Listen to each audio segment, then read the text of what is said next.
4월 마지막 우리 5번째 주 우리 사랑방 나눔지 공부에 동참해 주시고 함께 해 주신 우리 모든 성도님들 주님의 이름으로 환영하며 축복합니다. 오늘은 우리 4월 마지막 민수기도 이제 4월 마지막 주로 또 마무리하고 또 로마서와 다른 성경을 갖다가 또 뒷부분 또 다음 텀에 돌아오게 될 텐데요. 오늘은 민수기 19장 11절로 22절 우리 금요일 이제 본문이었는데요. 말씀을 통해서 우리가 부정을 깨끗하게 하는 믿음이라는 그런 제목으로 이번 주 사랑방 나눔 우리 공부하도록 하겠습니다. 먼저 서론 제가 읽도록 하겠습니다. 백성이 사람의 시체를 만지면 이래 동안 부정합니다.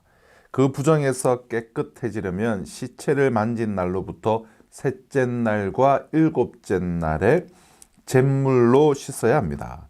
시체를 만지고 정결 예식을 거치지 않으면 그 사람은 이스라엘에서 끊어질 것입니다. 이처럼 죄와 부정을 그리스도의 십자가 보혈로 깨끗하게 씻지 않는다면 우리는 하나님을 제대로 예배할 수가 없습니다. 자, 이렇게 요약된 내용으로 알 수 있는 오늘 본문을 함께 이제 살펴보도록 하겠습니다. 먼저 첫 번째 단락 11절로 19절인데요. 사람의 시체를 만진 사람은 정결하게 하는 물로 자신을 정결하게 해야 합니다. 1번, 사람의 시체를 만진 사람은 며칠 동안 부정해지죠. 우리 11절을 보시면 사람의 시체를 만진 자는 이래 동안, 즉 7일 동안 이제 부정해진다. 또 14절에도 보면 장막에서 사람이 죽을 때의 법은 이러하니 누구든지 그 장막에 들어가는 자와 그 장막에 있는 자가 이래 동안 부정할 것이다. 또 16절에도 보면 시체나 사람의 뼈나 무덤을 만졌으면 이래 동안, 이제 7일 동안 부정한다라고 되어 있죠. 사람의 시체를 접촉하거나 만졌을 경우에 이제 7일 동안, 이제 이래 동안 부정해진다라고 민수기 율법이 이렇게 말씀하고 있는데요. 그럼 부정한 짐승의 경우는 어떨까요? 부정한 짐승의 사체를 만진 자는 우리가 레위기 11장에 보면 옷을 빨고 저녁까지 기다리면 돼요.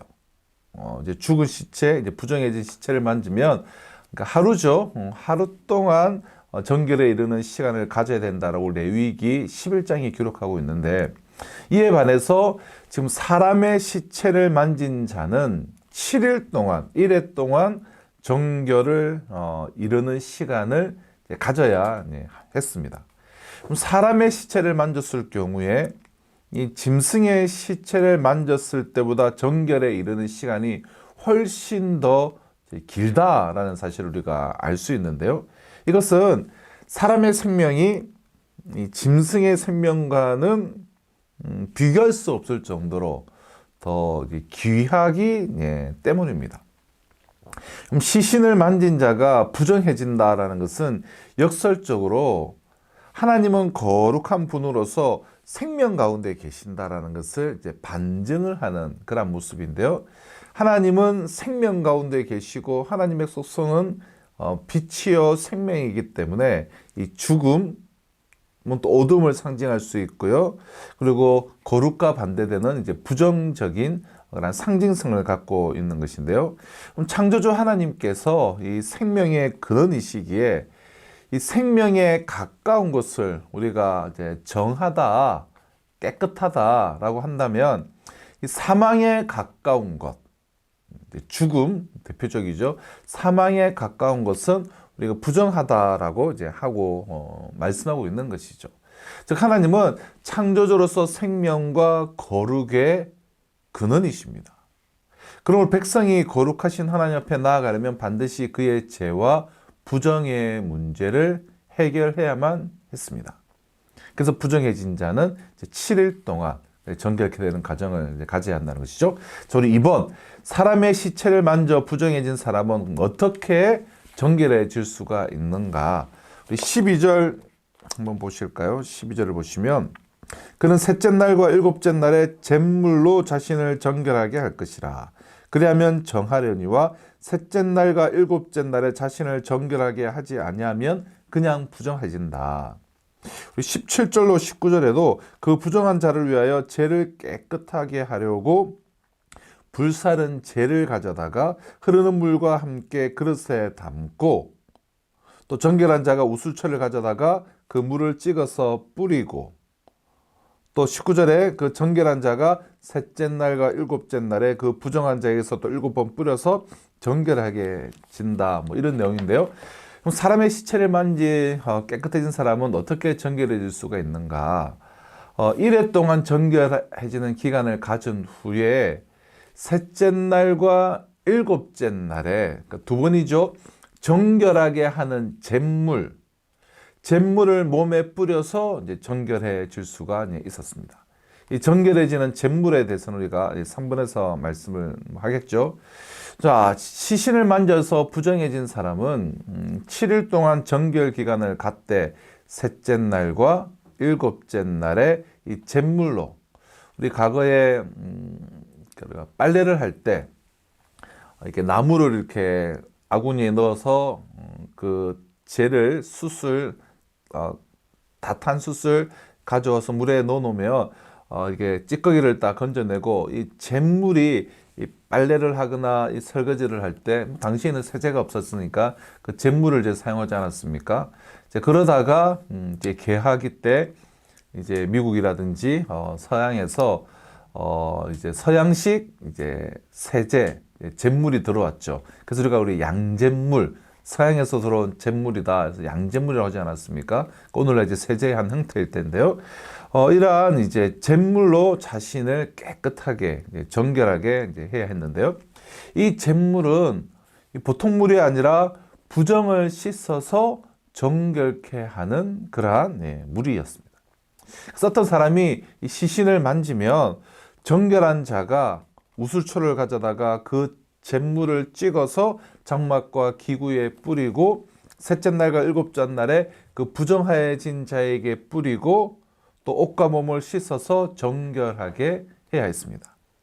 사람의 시신을 만진 자는 짐승의 시체를 만진 자보다 훨씬 더 복잡하고 긴 과정을 통해서 다시 우리가 정결해질 수가 있었다는 것이죠. 3번 가볼까요? 3번, 정결하게 하는 그럼 이 잿물은 어떻게 만듭니까? 우리 17절, 그 부정한 자를 위하여 죄를 깨끗하게 하려고, 부정해진 자의 죄를 깨끗하게 하려고 불사른 재를 가져다가 흐르는 물과 함께 그릇에 담고, 그럼 이 재를 어떻게 만드는가에 대한 내용이 바로 이제 바로 앞부분 1절로 우리 10절, 민수기 19장 1절로 10절의 내용인데요. 뭐 그 내용을 요약하면 그렇죠. 이제 암송아지를 속죄제로 불태우고 그 재를 흐르는 물과 함께 그릇에 담아서 잿물을 만들었죠. 그래서 이제 제의적 세제다라고 말할 수가 있는데요.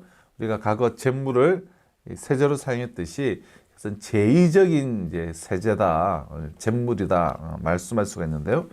정결케 하는 이 물은 이 다음과 같이 특별한 방식으로 만들어졌어요. 우리 앞절 19장 1절로 10절의 내용을 요약하면 이렇죠.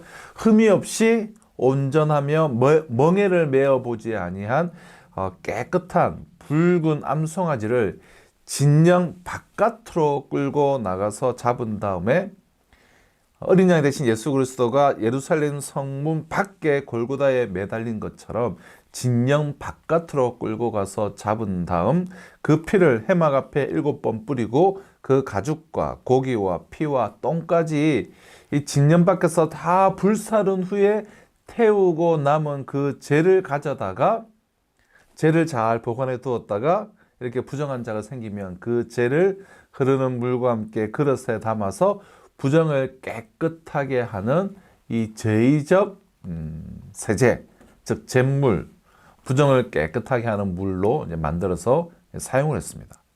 자, 레위기에 의하면 이 수송아지를 잡아 그 피를 성소의 휘장 앞에 7번 뿌리게 되죠. 그리고 수송아지의 가죽과 그 모든 고기와 똥을 진영 바깥에서 다 불사릅니다. 자, 이것은 기름 부음을 받은 제사장과 온 회중을 위한 속죄 제사였습니다.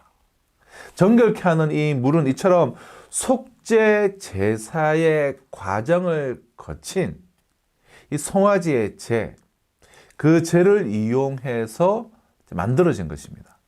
그래서 이 물은 부정을 깨끗하게 하는 그러한 기능이 있었어요. 예수 그리스도, 어린 양 대신 예수 그리스도의 십자가의 죽음이 오늘날 우리에게 고백되어지고 그 피로 우리가 깨끗해지듯이 이 잿물은 그러한 이제 기능을 이제 감당하게 되었다라는 것입니다. 자, 이러한 우리 1번의 내용을 통하여서 우리 첫 번째 나눔, 죽음은 하나님의 거룩한 창조에서 가장 먼 부정함입니다. 오늘날 우리의 가정, 공동체, 사회에 죽음에 속한 혹은 죽음을 낳는 부정한 간섭과 체제는 무엇입니까? 우리가 어떻게 죽음의 흐름을 막고 하나님이 창조하신 생명을 흘려보낼 수 있는지 서로 이야기해 봅시다. 이 죽음, 특히 시체가 이렇게 부정케 됨의 상징으로 쓰여지고 있는 것이죠. 실제로 오늘날 우리가 시체에 접촉했다고 부정해지는 것은 아니지 않습니까? 그러나 이 시체가 어떤 상징이 있습니까? 시체라는 것은 말 그대로 이제 죽음이죠. 하나님의 생명이 떠났어요. 그래서 죽음이라는 것은 하나님과의 그런 관계, 하나님의 뜻, 하나님의 의지, 하나님의 그런 생명의 역사, 그러한 모든 것이 이제 끊어졌다, 이제 중단되어졌다. 죽은 시체에 어떻게 하나님의 뜻이 있고 하나님의 뜻이 계속해서 펼쳐질 수가 있겠습니까? 그래서 죽음이라는 것은 하나님의 뜻이 끊어짐, 하나님의 뜻이 중단됨, 네. 이러한 우리가 또 의미를 이제 갖고 있는 것인데요. 그래서 죽음은 하나님의 거룩한 창조로부터 가장 먼 부정함을 상징하는 것이죠. 시체는. 그러니까 오늘날 이러한 죽음을 낳는 부정한 간섭과 체제는 무엇인가? 우리는 어떻게 이 죽음의 흐름을 막고 하나님이 창조하신 생명을 흘러보낼 수가 있는가? 그래서 하나님의 뜻과 하나님의 의지, 하나님의 계획하심이 지금 단절되어져 있다면, 내 안에 하나님의 뜻이 단절되어져 있다라고 한다면 나는 지금 부정해진 것이죠. 이 시체에 접촉된 거예요. 이 말씀의 단절, 하나님과의 끊어짐, 교제의 단절. 그래서 연결이 되어야 되겠죠. 소통이 되어야 되고, 이 죽음의 흐름을 막고 이 시체로부터의 영적인 상태로의 흐름을 막고 하나님이 창조하신 생명을 다시 흘러보내기 위해서는 하나님의 뜻을 우리가 민감하게 받아들이고 하나님과 소통하며 하나님과 연결되며, 제가 지난주 오후 예배 시간에 하나님 우리와 소통하기 원하신다, 우리와 소통하시는 분이시다, 그런 이야기를 드렸는데요. 말씀을 통하여서, 기도를 통하여서 하나님과 연결되고 소통되고, 나를 통한 하나님의 뜻은 무엇인가? 지금 하나님의 뜻이 나 안에서 주고 있는데 우리 교회를 향한 하나님의 뜻은 무엇인가?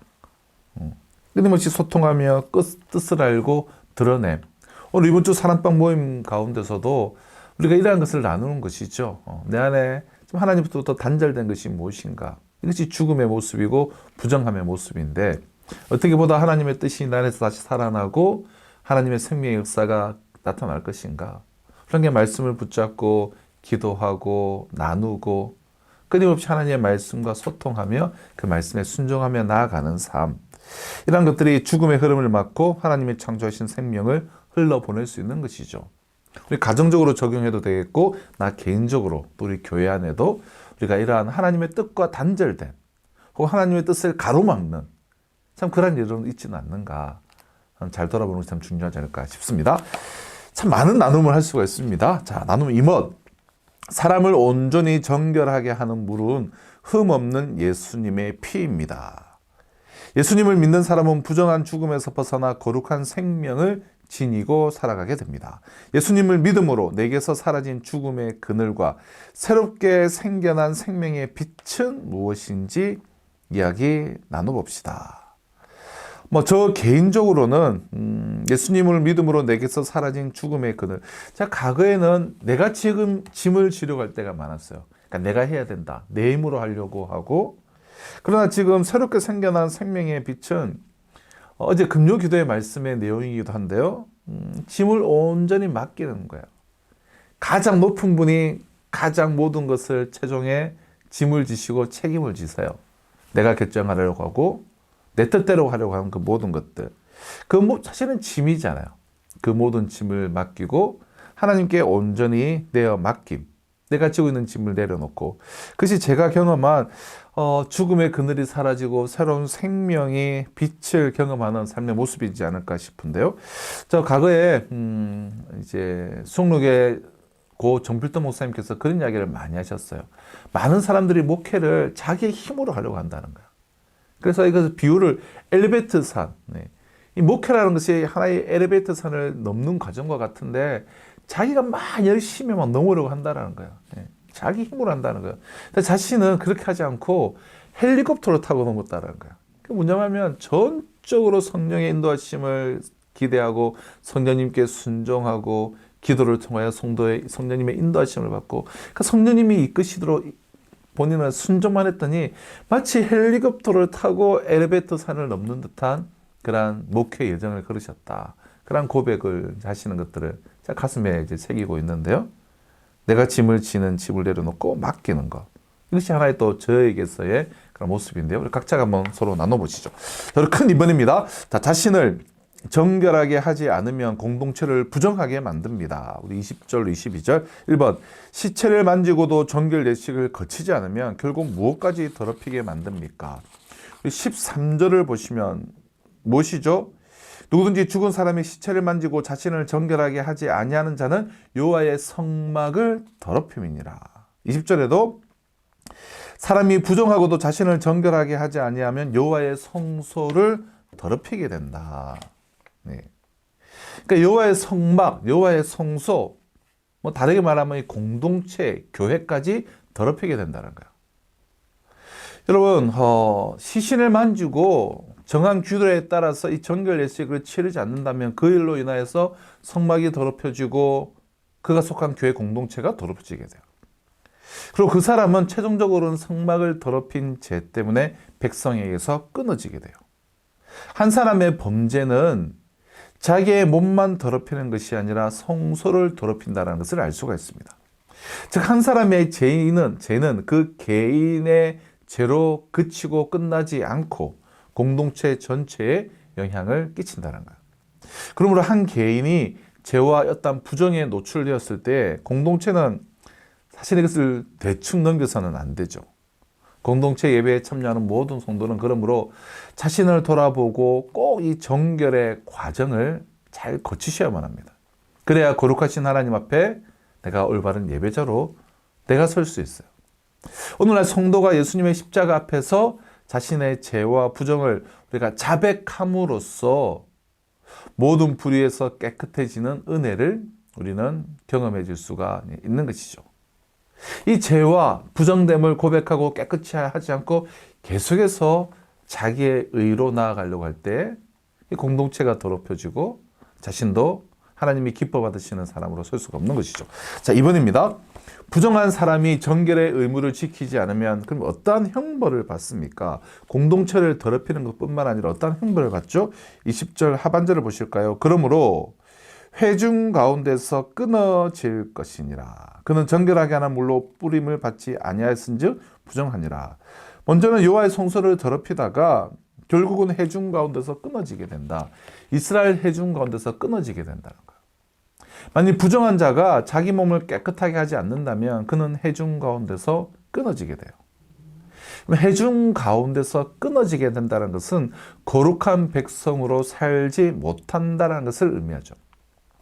자, 사회적으로는 당시로 말하면 이스라엘 공동체에서 추방되는 것이지만 영적으로는 하나님께 심판받는 것입니다.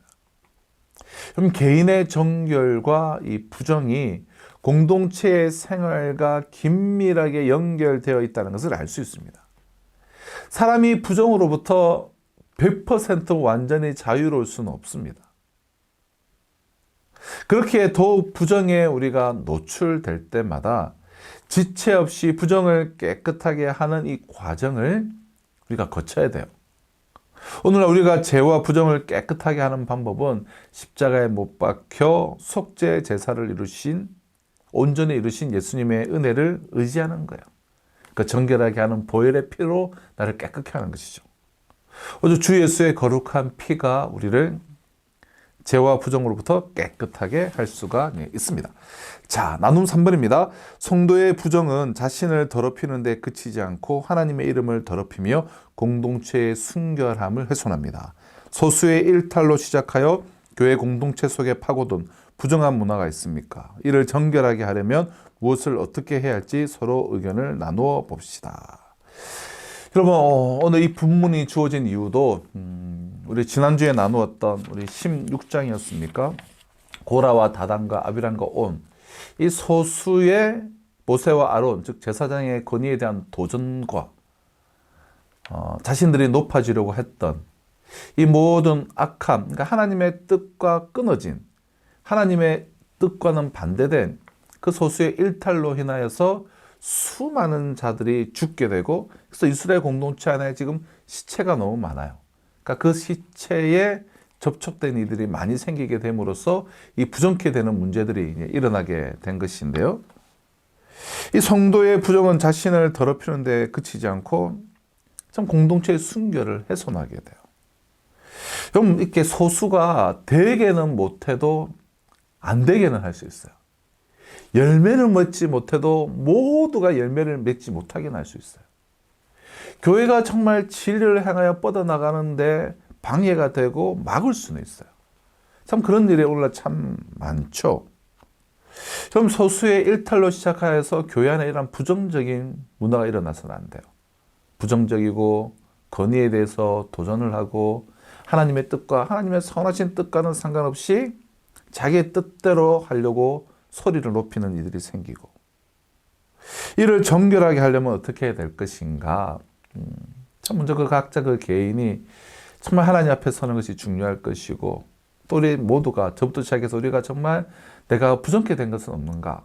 하나님의 뜻으로부터 전혀 상관없는 그런 나의 부정케 된 모습은 있지 않는가? 민감하게 말씀 앞에 서고 또 십자가 앞에서 나를 서고, 그래서 우리가 함께 이 교회를 세워가고 공동체를 세워가고 나 자신이 서는 것이 중요하겠죠. 그렇지 않으면 공동체를 오염시키고 그리고 최종적으로 그 개인은 끊어지게 되는 그러한 상하게 놓이게 되는 것입니다. 그러므로 부정을 깨끗하게 하는 믿음으로 나 자신을 정결하게, 또 내가 가는 것을 정결하게 우리가 나아가는 그런 믿음이 우리 가운데 필요하지 않을까 싶습니다. 사랑하는 성도 여러분, 이번 주 오늘 본문을 통해서 먼저는 우리가 좀 개인 묵상을 보다도 우리가 좀 잘 충실했으면 좋겠고요. 그리고 이러한 또 저의 나눔, 또 도움을 받아서 사랑방 안에서 풍성한 나눔, 말씀으로 공동체를 세우고 말씀으로 우리의 삶을 세워나가는 이 일이 지속될 수 있기를 주님의 이름으로 축원합니다.